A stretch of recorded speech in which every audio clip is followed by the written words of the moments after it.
Ipinatupad ni Mayor Lucilo R. Bayron ang dagdag sahod para sa mga garbage collector, street sweeper at traffic enforcer bilang pagkilala sa kanilang mahalagang papel sa pagpapanatili ng kalinisan at kaayusan ng lungsod.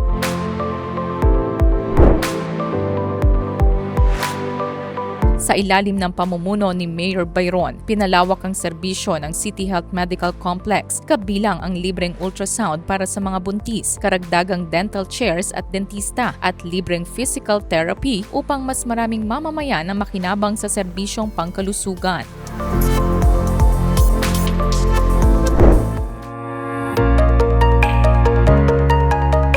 Patuloy na sinusulong ni Mayor Bayron ang paghubog ng talento ng kabataan sa pamamagitan ng libreng music workshop ng pamahalaang panglungsod kung saan tinuturuan ng mga kalahok sa pagtugtog ng violin, gitara, ukulele at piano.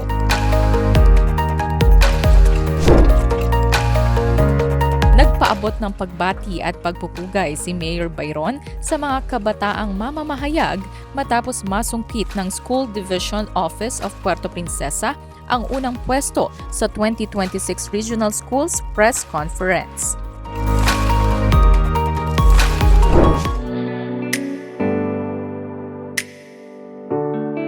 Pinangunahan ni Mayor Bayron ang kasalang bayan ng 42 magkapareha kasabay ng sabayang pagtatanim ng mga punla bilang simbolo ng pagmamahal sa pamilya at pangangalaga sa kalikasan.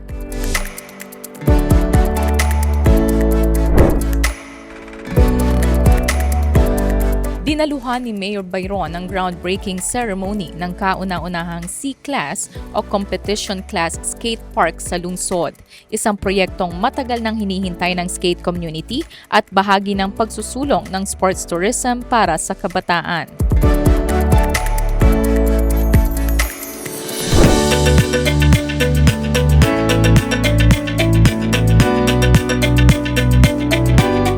Pusong tinanggap ni Mayor Bayron ang tribong Badjao matapos nilang ipamalas ang kanilang kultura at sayaw at tiniyak ang patuloy na suporta ng lungsod sa kanilang kabuhayan at cultural performances.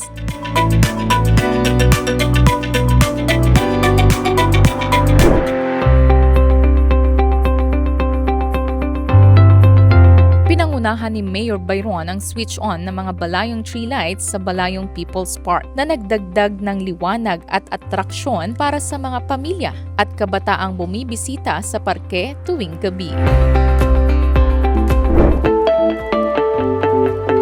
Pinangunahan ni Mayor Lucilo R. Bayron ang mapagkalingang programa para sa mga urban barangay na nakatuon sa pamamahagi ng allowances sa mga benepisyaryo sa sentrong bahagi ng lungsod bilang tulong sa kanilang pang-araw-araw na pangangailangan.